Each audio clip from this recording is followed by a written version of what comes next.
자, 지금부터 영상 하나를 보여드리겠습니다. 자, 제가 말로 좀 설명드릴게요. 꽝 하는 폭발음과 함께 거대한 댐의 중앙부가 무너져 내립니다.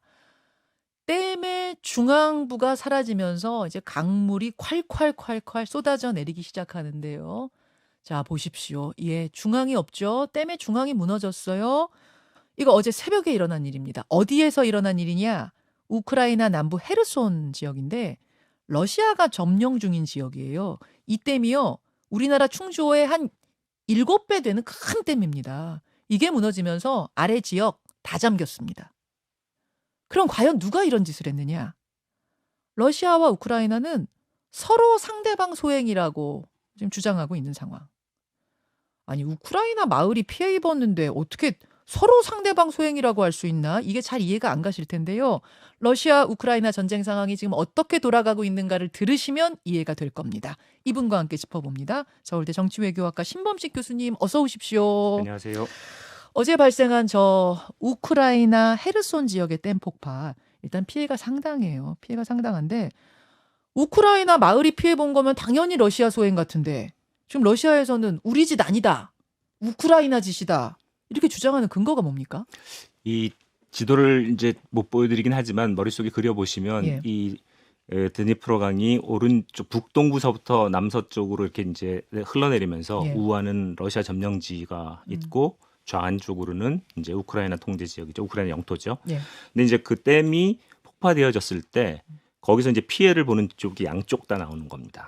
그래서 뭐 전부 보니까 우크라이나 통제 지역에도 10개 마을 16,000명, 그다음에 러시아 이 통제 지역도 14개 마을에 한 2만여 명이 이게 피해를 볼 수 있기 때문에 예, 경보가 발령됐거든요. 예, 예. 그러니까 이제 어느 한쪽이 지금 손해를 보는 상황은 아니라고 보여지고요. 그다음에 또 그나마 불행 중 다행인 것은 이제 아까 보신 것처럼 중앙부 상부가 이제 그 파괴가 됐지만 네. 지금이 이제 그 수위가 올라가는 시기라서 굉장히 많은 물들이 넘쳐가지고 이제 하구에 분명히 영향은 있겠지만 이 기초가 붕괴되거나 그러지는 않아서 그 커다란 이제 물의 수공 효과라든지 이런 것들은 굉장히 제한적인 거여가지고 그나마 불행 중 네, 불행 중 다행인 것이고요. 그래서 일단은 이 지금 상황에서 이제 서로 이제 공방을 하고 있는 건데요. 이 누구 탓이냐 이런 거를 얘기하려면 참 이게 전쟁 중에는 참 쉽지 그쵸. 않습니다. 그쵸. 해도 했다고 할 수 없는 거죠. 맞아요. 예를 들자면은 작년에 있었던 뭡니까 저 노르트 스트림 그 가스관 폭파 사고를 네. 두고도 처음에는 이제 뭐 러시아 소행이다 이렇게 해가지고 굉장히 많은 언론들이 그렇게 도배했었는데 좀 시간이 지나고 나서 미국의 그 시모 허쉬 같은 기자들은 이제 탐사보도로 퓰리처상도 받았던 사람인데 네. 이게 이제 그 미국이 계획하고 미국과 영국이 합작해서 만들어낸 일로 러시아와 독일의 관계를 끊어내는 결정적인 이제 그 작업이었다라는 것들을 보도를 했거든요. 지금 러시아도 그런 얘기를 하고 있는 거예요. 네. 우크라이나가 우리 대반격하면서 대반격에 빌미 잡으려고 일종의 자폭한 거다. 이 댐을 우크라이나가 그래서 지금 이거 비밀 파괴 공작한 거다. 이제 이렇게 주장하고 있어요. 네. 그래서 뭐 누가 했는지 지금 뭐 양쪽 주장이 엇갈리고 있고 안보리에서는 유엔 안보리에서는 이거 당연히 러시아 짓이다 뭐 이러고 있습니다만 분명한 건 여기서 우리가 알 수 있는 건 러시아가 우크라이나 소행이라고 주장할 수 있을 만큼 지금 우크라이나도 만만치 않게 대공세를 하고 있다. 이건 분명한 거죠, 교수님. 이제 그 부분이 굉장히 중요한데요. 예. 그 전에 이제 한 가지 그래도 짚어야 될 거는 예. 어떤 일이 벌어졌을 때 누가 손해를 보고 이익을 보느냐를 따져봐야 되잖아요. 예. 그러니까 가스강 경우에는 러시아랑 독일이 손해를 보는 건 분명해요. 예. 그러니까 스스로 그걸 하기에는 좀 석연찮은 부분이 있고요. 이 댐 폭파로 누가 이득을 볼 거냐라고 했을 때 네. 사실은 이 댐을 통제하고 있었던 이제 러시아군 통제하고 있었는데 이 부분이 이제 그 인근에 있었던 가장 큰 원전단지 자포로제 원전단지에 냉각수를 공급하거든요. 만약에 냉각수 공급에 문제가 생기면 이 완전히 그건 정말 재앙이죠.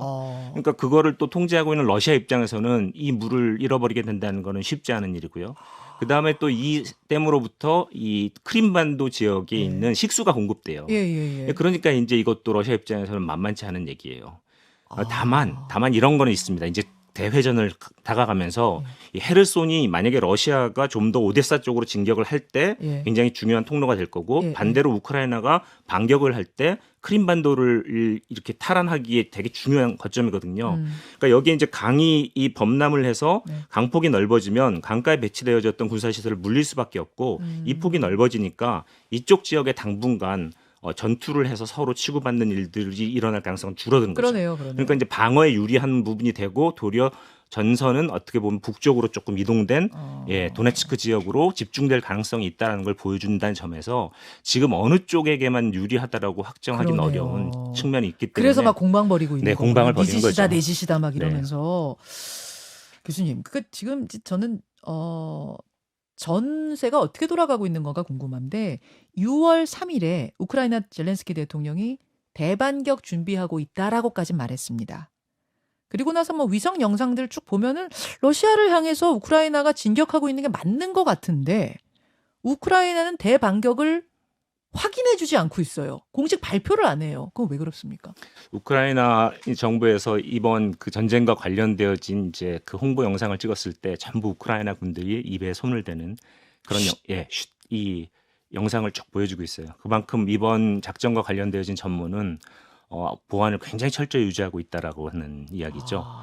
이제 그런데 보면은 지난 6월 4일 이후로 분명히 이제 돈바스 지역의 5개 축선을 따라서 전투가 이제 시작되어지고 이 전투의 시작은 이제 우크라이나가 먼저 시작한 건 맞는 것 같아요. 그러니까 브레넵스키, 노브도네츠코에, 자포로제, 그 다음에 마린스크, 바흐무트는 얼마 전에 함락됐는데 다시 이제 하는데요. 이 5개 축선의 기갑부대 중심의 공격을 시작을 했는데 이제 뭐 여기서도 뭐 러시아는 뭐 2,500명의 사상자를 냈다. 그다음에 우크라이나는 의미 있는 진전을 해서 거점을 확보했다. 뭐 이런 식으로 이제 공방을 벌이고 있거든요. 근데 문제는 저는 그 방금 말씀하셨던 월스트리트 저널과 젤렌스키가 그 6월 초에 했던 그 인터뷰가 되게 중요하다고 생각되는 게 대반격이 시작된다. 라고 이제 얘기를 하면서 뭐라고 얘기를 하냐면 작전 시점은 알리지 않겠지만 우리가 이걸 할 수밖에 없는 상황이다라는 점을 보여준 거예요. 그게 무슨 말일까요? 그러니까 그 서방의 압력도 있을 거고 국내 정치적인 압력도 있고 라스푸티자도 끝나서 흑탕도 이제 다 말랐기 때문에 이 시기에 어쨌든 해야 되는 거고 그다음 특히 중요한 부분이 이것을 이제 하지 않고 있다가 괜히 그 국제 여론에 밀려서 이 종전 협상이라도 가면 이 상황에서 그냥 가면 안 되니까 어쨌든 이 상황에서 종전 휴전 협정 네. 뭐 이런 거 가게 되면 거기서 선이 그어지니까 그러니까 밀린 상태에서 선이 어쨌든 중요한 고지들을 이 찾아내야 되기 때문에 시작은 해야 되는데 젤렌스키가 이 단서를 붙인 게 있어요.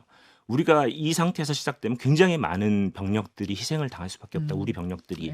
그 이유는 제공권에 있어서 열세 때문이에요. 공중 전력이 너무 약하다. 공중. 네.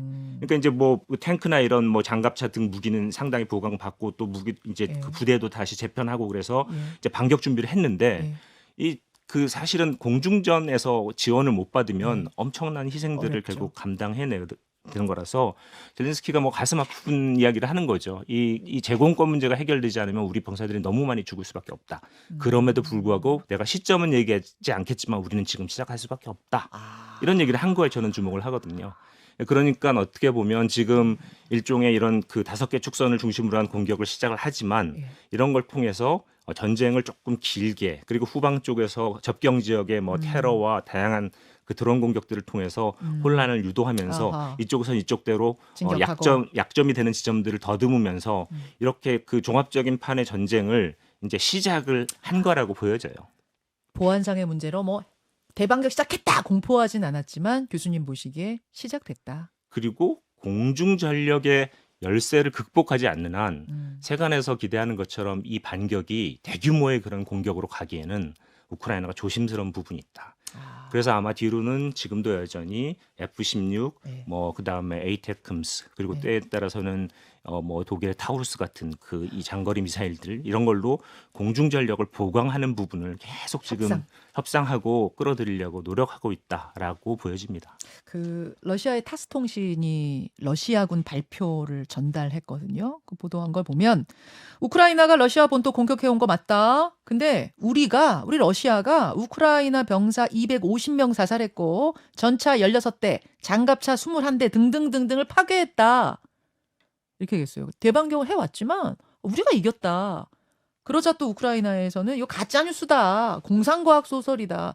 막 이랬거든요. 심지어는 러시아가 우크라이나에서 드디어 대반격을 시작했다. 그러면서 이제 그 도네츠크 전선에서의 공격도 대반격이라고 이제 선언을 이제 했는데 우크라이나에서는 이건 우리는 그렇지 아니다. 않다. 가짜 뉴스다. 근데 부정하고 있는 상황이죠. 그게 묘해요. 러시아에서는 대반격 시작됐다. 근데 우리가 물리쳤다 이러고 있고 우크라이나에서는 대반격 아니에요. 뭐 이런 분위기고. 네. 그러니까 그게 아까 말씀하신 공중전이 아직 준비가 안 됐기 때문에. 네. 그 부분의 열세를 어떻게 극복하느냐가 우크라이나의 반격의 성패를 가르는 열세가 될 가능성이 있습니다. 사실 미국 같은 데서는 뭐 F-16 같은 거 지원해 줄 것 같은 느낌인데 안 해주는. 이제 지원 결정을 이제 하고요. 그다음에 이제 훈련도 영국에서 시키고 있고 하고 있고. 그렇지만 이제 여기 시간이 걸리는 거죠. 거기다가 이제 바이든 대통령이 일종의 가이드라인처럼 얘기한 게 F-16이 지원되더라도 네. 그 작전 범위는 이 전쟁 지역의 하나고 러시아 본토로 가는 것은 아니다라는 부분으로 이제 제한을 뒀죠. 이게 확대될까봐 그러는 거죠. 네. 그런데 계속 이제 이게 두려움이. 본격적으로 우크라이나의 공중 전력이 되기까지는 사실은 시간이 필요합니다. 근데 지금 당장 안 하면 안 되겠고 이 시차는 있고 그러니까 이 간극을 어떻게 메워가느냐가 지금 우크라이나의 고민이 아닌가 하하. 그런 생각이 듭니다. 그 러시아가 아주 기세등등할 때보단 지금 밀리고 있는 거잖아요. 여하튼 간에.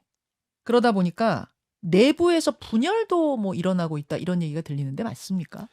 그러니까 이것도 제가 이 부분을 얘기할 때는 항상 좀 조심스러운 부분이 있는데요. 예. 이제 러시아가 항상 밀리고 있다라고 하는 그 여론들이 그렇게 많이 이렇게 돌아다니는 거는 예. 이 서방 언론 중심으로 해서 움직이고 있는데 그러는 거에 비하면 러시아가 어쨌든 바흐무트도 7개월여간의 전투를 통해서 함락을 하고 맞아요. 그러면서 이 또 자기 점령지를 늘려가고 있거든요. 그러니까 전쟁에서는 지는데 어떻게 점령지를 늘려가고 있을까? 그런 걸 생각을 하면 저희가 좀 이거를 차분하게 바라볼 필요는 있다는 생각은 들고요. 서방 언론 중심의 눈으로 지금 우리가 보기 때문에 그런 러시아가 좀 부분도 밀리는 영향이 것 같이 있다고 보이는 걸 수도 보여집니다. 있어요. 네. 교수님 보시기에는 그렇게 밀리는 거 아니에요 지금? 네, 러시아는 지금 일단 지금 러시아가 전쟁 수행하면서 네. 얻은 영토만 해도 맞네. 굉장히 커다란 영토잖아요. 맞네요. 그 금싸라기 땅들을 그러네요. 공업지대와 광물들. 하하. 네. 그렇군요. 그럼 뭐 내부 분열 이야기 이것도 사실은 그거는, 아닙니까? 아니요. 그거는 이제 그 프리고진과 국방부 사이에서 이견과 설전이 계속 있으니까 이제 이 부분이 이제 분열로 비춰질 수 있습니다. 그리고 저도 굉장히 혼란스럽고요.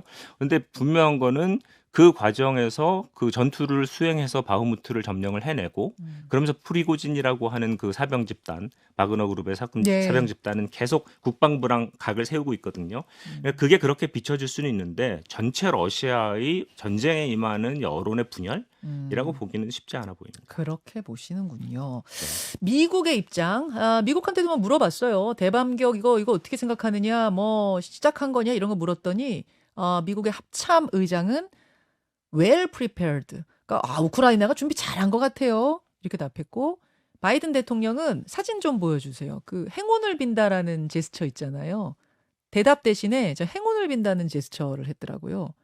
요거는 우크라이나 대반격 잘해라.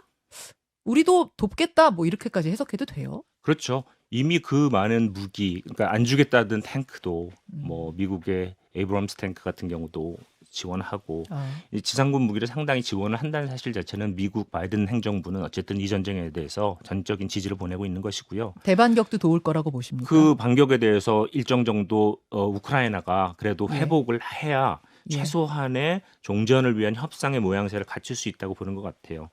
외신에 의하면 지난 그 G7 정상회담에서 이제 우크라이나 전쟁은 더 길게 끌고 가기는 어렵다라고 하는 이 입장들이 있었던 것 같아요.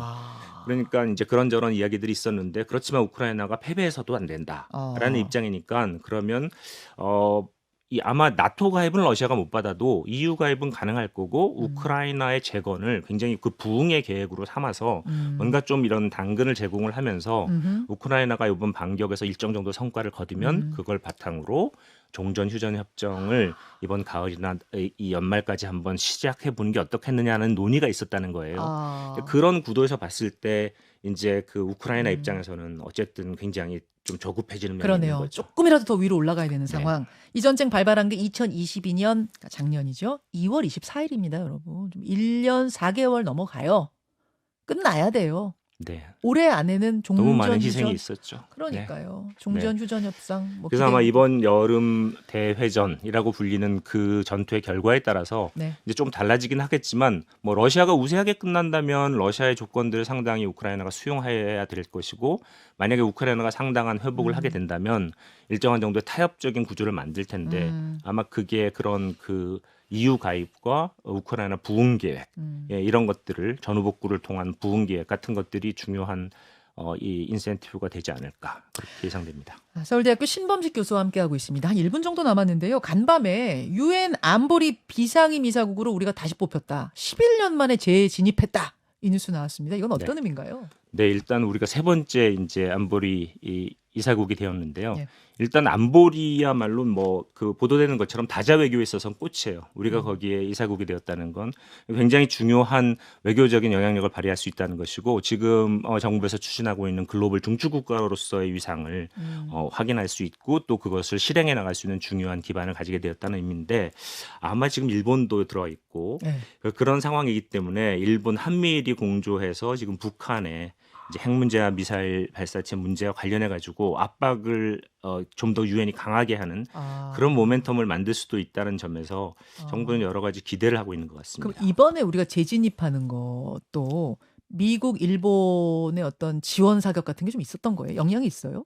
뭐 그 지원 사격이 왜 없었겠습니까만은 근데 우리나라 스스로도 충분히 그런 것들을 또 확보해낼 수 있을 만한 외교적인 능력을 가지고 있는 나라고요. 그런 의미에서 180개국 이 이제 찬성을 했다는 것 자체는 굉장히 압도적인 지지를 받은 것으로 해석을 하면 될 것 같습니다. 예, 여기까지 보겠습니다. 서울대학교 신범식 교수님 고맙습니다. 고맙습니다. 김현정의 뉴스쇼는 시청자 여러분의 참여를 기다립니다. 구독과 좋아요, 댓글 잊지 않으셨죠? 알림 설정을 해두시면 평일 아침 7시 20분 실시간 라이브도 참여하실 수 있습니다.